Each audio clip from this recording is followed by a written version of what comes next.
doors. That sort of thing just drives me crazy. That one's sticking out there.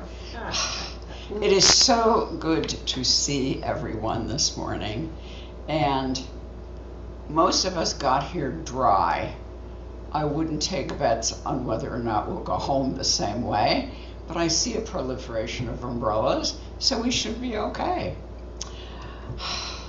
Friends, I am absolutely delighted to be here for 3 Sundays in a row. As you know, Sylvia usually does the scheduling, and she scheduled me for this Sunday, and then a blank, and then the next Sunday. And then I got a desperate phone call saying, I've just had a consolation. Can you do all 3? And I was, yes! Because what it gave me was an opportunity to really explore something. But before I get to that, I thought as I was driving over, gee, I wonder if I'm going to have a road story. Those of you who have been with us for a while know that I come from Ypsilanti. It's a 104-mile round trip, and it's always an exciting ride. And this morning I got on eastbound 94, and I was reading the signs, and it said, lane change, blah, blah, blah, blah, blah. And I thought, yeah, I know we did this last week. When all of a sudden, I'm in the left lane, and I'm crossing the entire median strip on a new patch of roadway. And the next thing is, I'm doing 60 miles an hour eastbound on 2 of the westbound lanes. And I'm going, okay, God, oh, thank goodness I always say the prayer for protection before I get in the car and close the garage door. Friends, I hope none of us has to go to the airport between now and the end of 2027. That was really amazing suddenly. And I thought, okay, am I going to be able to get on Telegraph Road North? What if there is no exit there? And I went, Linda, where's your faith? Of course God's going to get you off at the right exit. So just pay attention. Well, obviously God did, because here I am. And I'm here for this 3-part series called God's Success Formula, Part 1. B. Very simple English verb, be. Let's define success. How much time do we have? Well, actually, I remember somebody who said that she characterized it in a very interesting way. I think most of us in this room are old enough to at least know who Gypsy Rose Lee was. I'll use the fancy word for her. She was an ecdysiast, otherwise known as a stripper. Well, folks, you got to make a living some way. And someone once asked her, and she said, well, I've lived richer and I've lived poorer, and richer is definitely better. And I went, amen. Absolutely, absolutely. But what do we mean by richer? What do we mean by richer? Well, for a long time, that meant a better class of car, a bigger house in a nicer neighborhood, actually able to go away on a vacation. I was really a young adult until I ever flew on an airplane. And I hate to tell you how old I was before my family ever got a TV. And I've thought about some of those things. Richer. And yet, when I wake up in the morning and I look out the window and I see the sun, no, even before I look out the window and see the sun, when I wake up in the morning and I open my eyes and see the ceiling and go, Linda, you have a roof over your head. Are you lying in a bed on a mattress? Yes. Do you have sheets and a blanket? Yes. Do you have a pillow? Yes. Oh, and you have a wonderful little kitty next to you. Okay, that's a plus. And when you throw your feet over the side of the bed, do you have a floor and not just dirt? Does it have a carpet? And within a few steps, Do you have a private room that has running water, electricity, and a flush toilet? Yes!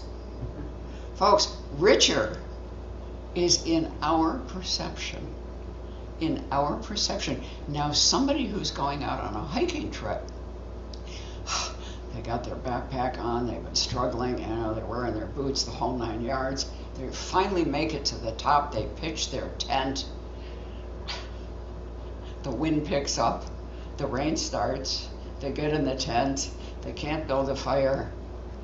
But do they think they're richer? Yeah, because they climbed that mountain and they are experiencing what their heart desired. Success is really, it's a perception. I remember when I first started working, well, I got my first job when I was 16. Back then, after your 16th birthday, you went down to the Board of Education, you got your work permit, because you couldn't work before 16. And I thought, wow. And, you know, I had a job in a department store, and that was nice. I was the relief girl for lunch. I would give everybody their hour, then I would have my little half an hour for lunch, and then I would go back and give them all their 20-minute break, and then I would tidy up and go home. It was like an 11 to 4, 11 to 3, something like that. The other thing was, throughout high school and throughout college, because I was a day student, not a resident student in college, I ate my packed lunch. So do you know what my idea of success was? Getting a job where I could go to lunch in a restaurant every single day. I mean, do you get it?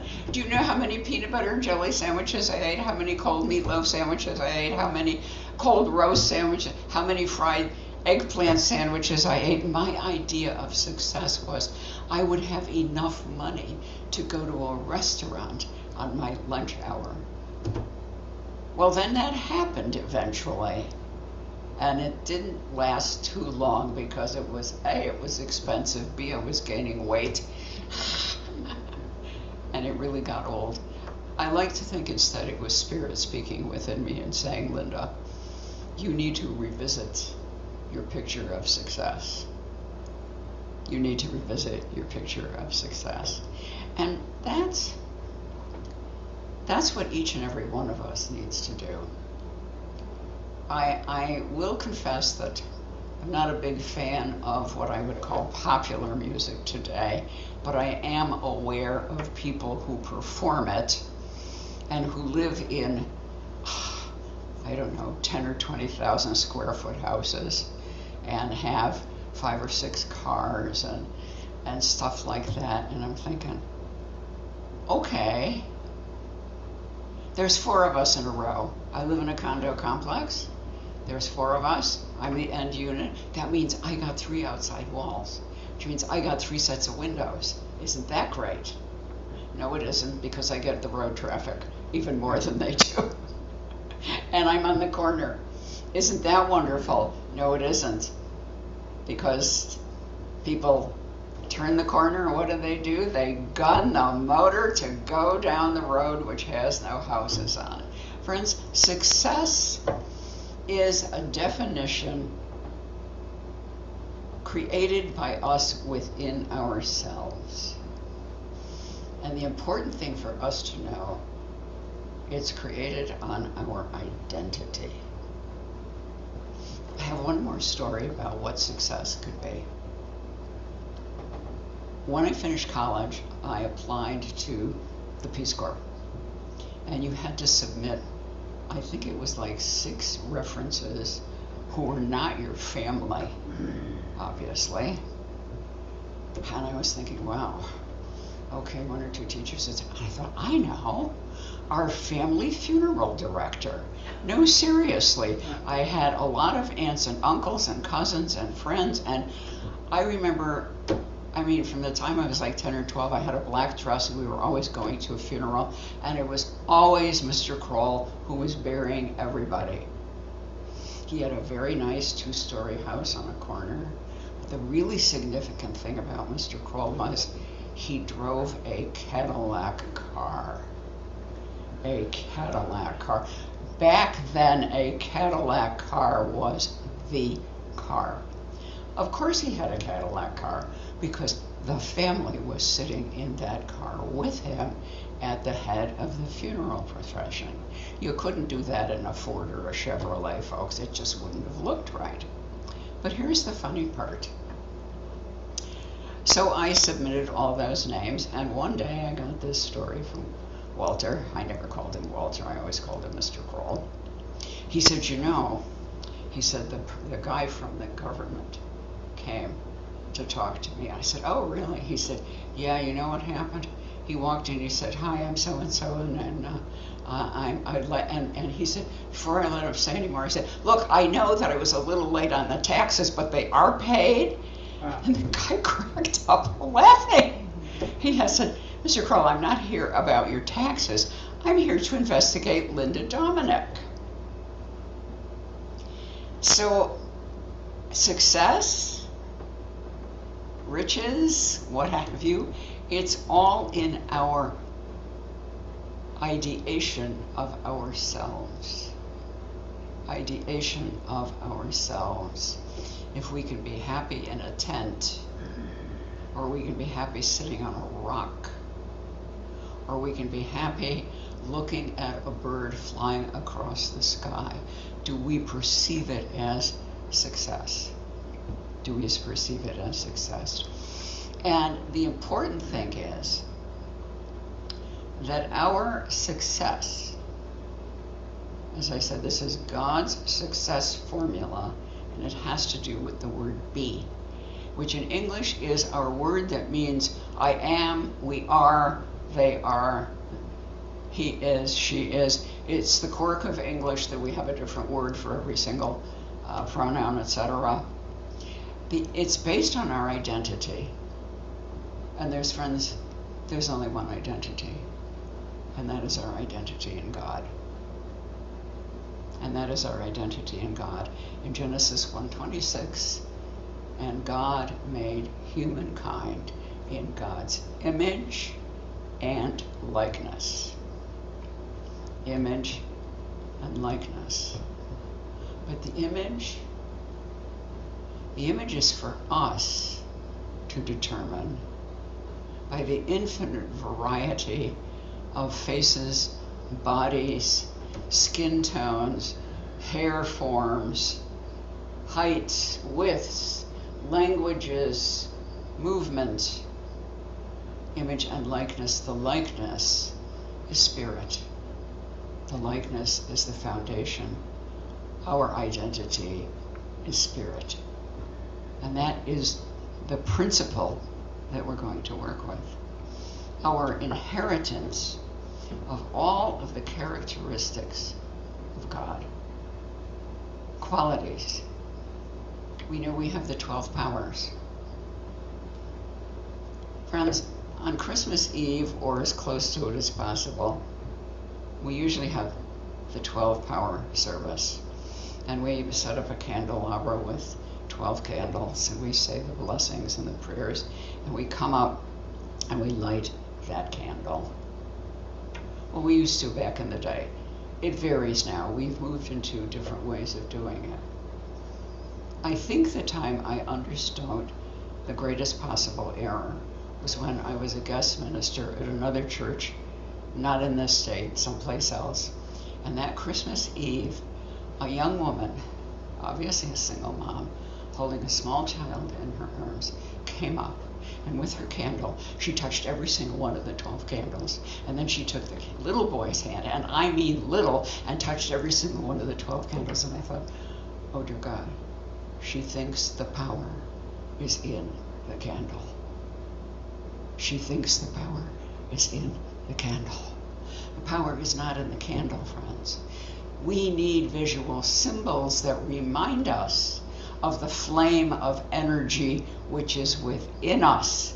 That's God's Spirit. That's God's Spirit within us.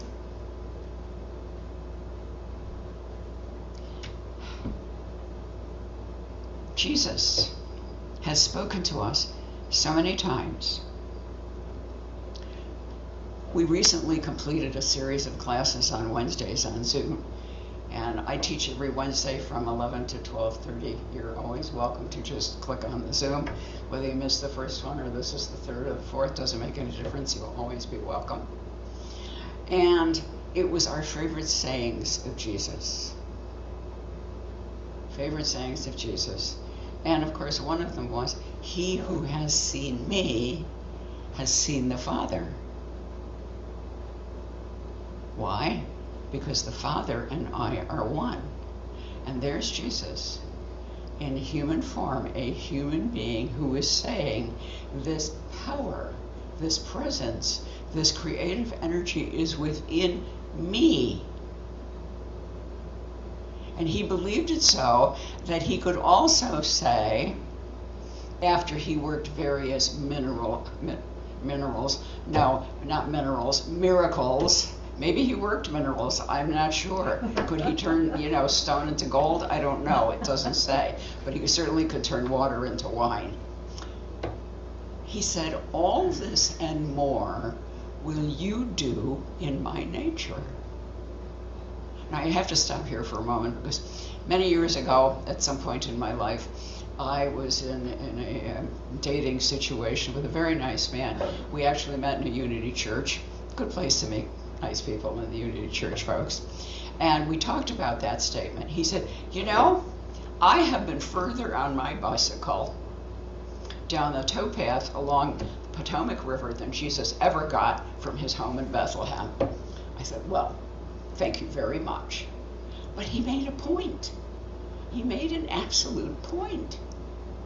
The power that is within the person Jesus of whom we speak is the same power that is within us. Now, am I going to tell you to get on your bike or your scooter or whatever these days? No, I'm not going to say that. But when it comes to doing all this and more in my nature, why are we not understanding the power of prayer for one another? Like I said, I had an exciting trip in, one of which was at least 2 police situations blocking all the traffic, so we had to get over in one lane. This other one was some car was up on the median strip. The door was open. I didn't see anybody, and immediately prayed. Which one of us has not had the occasion where suddenly we have felt ill, or we felt a loss of health, and we sat still and closed our eye and said, I am whole and healed? I remember the first time I did that after I was exposed to Unity teaching. I was living in Ruston, Virginia, and I was attending Unity at Fairfax, which is also in Northern Virginia. And I felt this migraine headache coming on. And I was driving down to pick up my then husband in front of the State Department, and we had an event to go to, and I felt this headache coming on, and I thought, not now. I made the first turn off the road, found a parking spot, closed my eyes, and sat there in stillness for 10 minutes, saying within myself, I am whole and healed. At the end of that 10 minutes, I turned the key in the ignition again and drove down. Picked up my husband. We went to the event. That was, as they say, the proof that this works. If it worked for Jesus, it can work for us, friends. And we know this because why else would we gather together and have prayer circles? Why else do we hold each other's hands so that the one who might be in doubt is strengthened by the strong hand of the one who is willing to know the truth? Why do we lend a shoulder? Aw, we've been called the hugging church, you betcha. If you need a hug, this is the place to come, folks. And don't be too fast in breaking the embrace. You needn't worry. It's a hug of love. and it will take as long as it needs. What we are in our creation are heirs, H-E-I-R-S, those kinds of heirs, to the power that is within the presence of God. I have created you in my image and likeness. And Charles Fillmore described and defined those 12 powers. And the one that leads, well, of course, it's faith. But in order to have faith, which power do you need to have? Life. Friends, each one of us is alive. We got here somehow.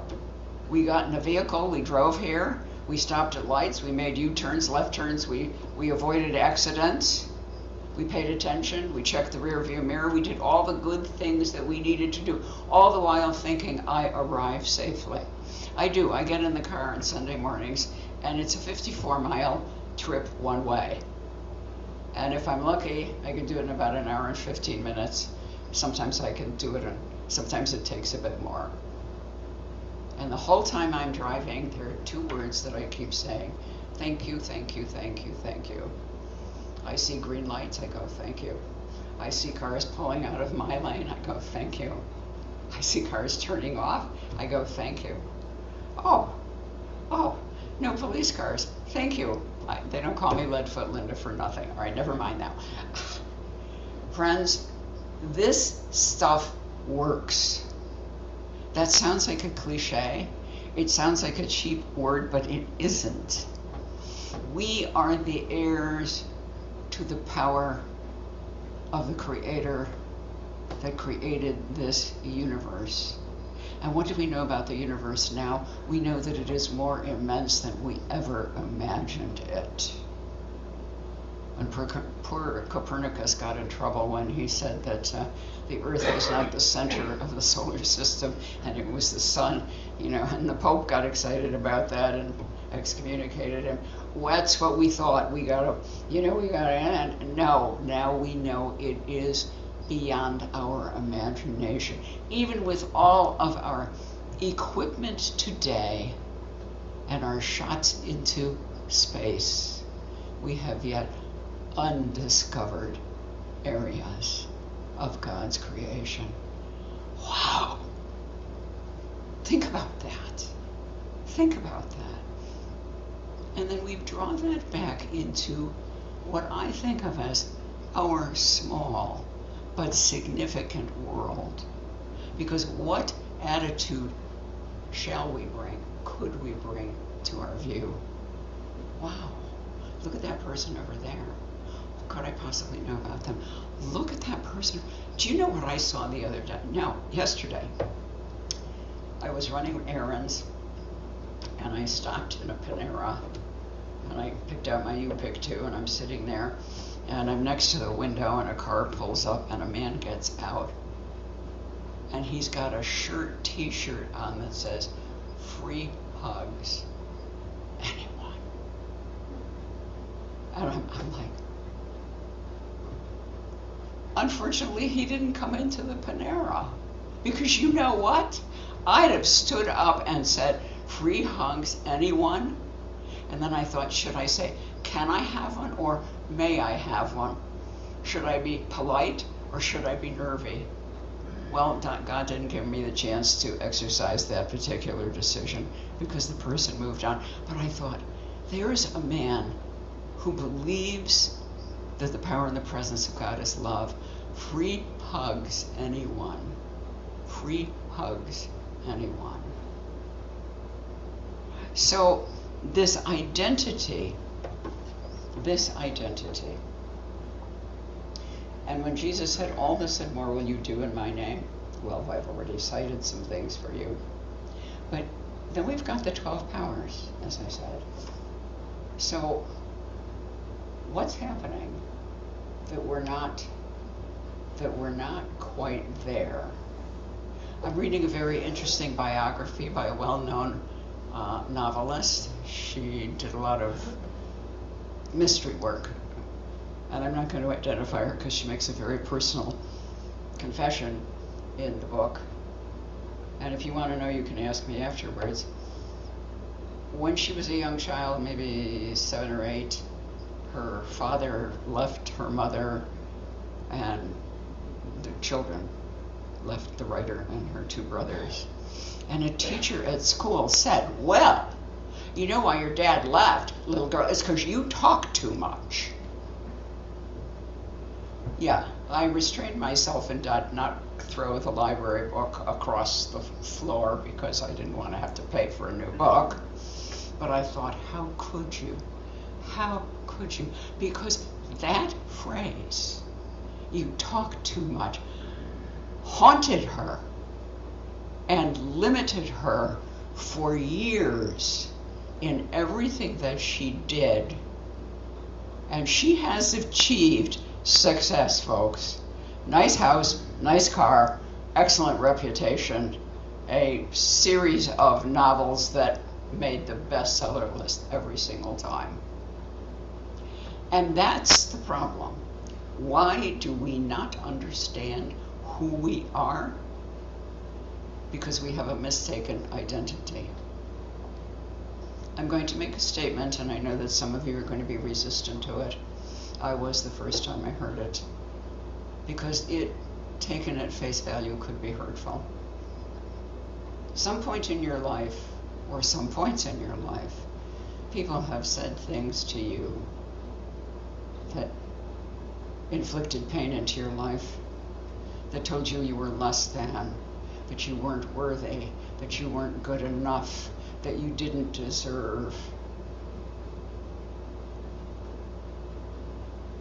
Those were erroneous messages that someone had sent to them, and they, in their pain, passed them on to you. That's what unity taught me, because I've had some people who made statements like that to me, and those erroneous statements colored my life and the choices that I made.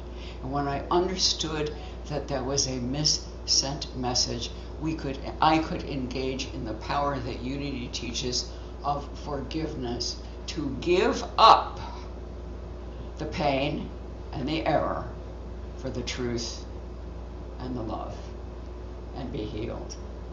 And that is part of this success plan. God's success formula, part 1 is B. Part 2, next week will be D-O. And part 3, wait, we're not done yet. So, honey, sit down. And part 3, have. Because, friends, for so many years we have thought it's, first I'm going to work so hard, and I'm going to have it. Oh, and then I'm going to do it. And then at last I'm going to be it. No. No. How many exceedingly wealthy, powerful, influential people in 1929 threw themselves off buildings because they lost all their money. They lost their power. Friends, it is our identity, being made in the image and likeness of God, that is the key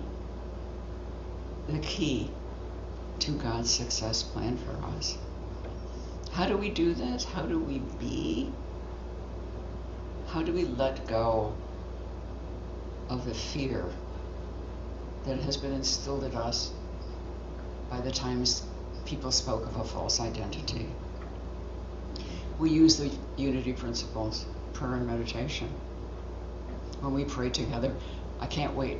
I bet we're going to have prayer partner Sunday. If I'm here for 3 weeks, we're at least going to have prayer partner Sunday, maybe even birthday Sunday. Yes. I'm hoping, yes. Because that's it, friends. We pray for one another. We bless one another. Last time we had birthday Sunday, we really livened it up. We really had a good time, folks. So if you come again, and you'll be glad you did. Friends, we have a power within us. The power of the intelligence that created the universe.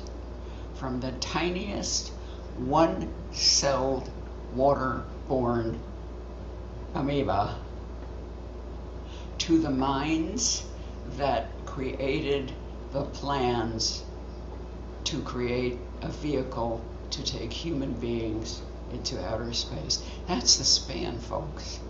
That's the span. I bet some of us, well, maybe not you, Stacy, you're really young, but I bet most of us remember the first time that silly little vehicle just kind of went up and went a little ways down the coast and then came back, because we were all sitting in front of the TVs in our classroom, or not in our classroom, in our wherever auditorium. We did TV in a classroom.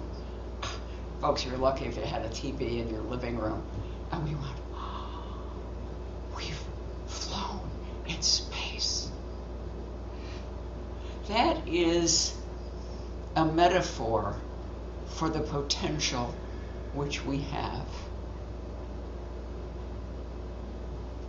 Unless you are living under a rock today, or in denial, we may not see the challenges that we face in our world right now. There is dissent, there is hatred, there is sadness, there is hurt. We have a role to play in the healing of the world. And we do it through the power and the presence of God. But first, we heal ourselves. First, we heal ourselves. And we do that by letting go, one at a time, of the false statements made to us. And that's what our little meditation today, it's going to run a smidgen longer, and then we'll segue into the Lord's Prayer. But it will be specific, and it will be a guided meditation. So I invite you to close your eyes if you are comfortable doing so, to breathe in and out, to let your mind drift back to some time, maybe way back, very way back, to when you were small.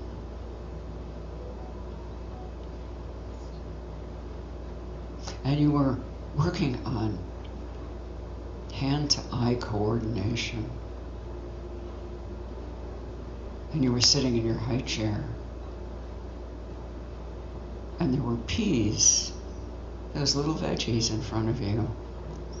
And it was so enticing to pick up one of those peas and throw it across the kitchen. And you did. And somebody yelled, "Bad boy, bad girl, don't do that." And it stunned you, because you had only known love and acceptance. And this was like, not the warm bath the mom or dad gave you, but like plunging into an ice-cold pool of water, and it stunned you. Just one message like that can be a burden all the days of our life. And we have the opportunity and the power within us to let it go by forgiving, giving up our hurt, our sad memory, for the freedom of knowing that we are made in the image and likeness of God. And as Jesus said, all this and more you can do as I have done. And how often did he tell us? And did he go forth and say, go forth and love one another as I have loved you? When we let go of our false identities, erroneously given to us by people who themselves had erroneous identities. We are on a path to amazing success. And success is knowing that we are made in the image and likeness of God and are here for a divine purpose, to be love. So let us now bring ourselves back to this room and to be open, receptive, and responsive to our joining in to this perfect prayer as we sing and pray together the Lord's Prayer.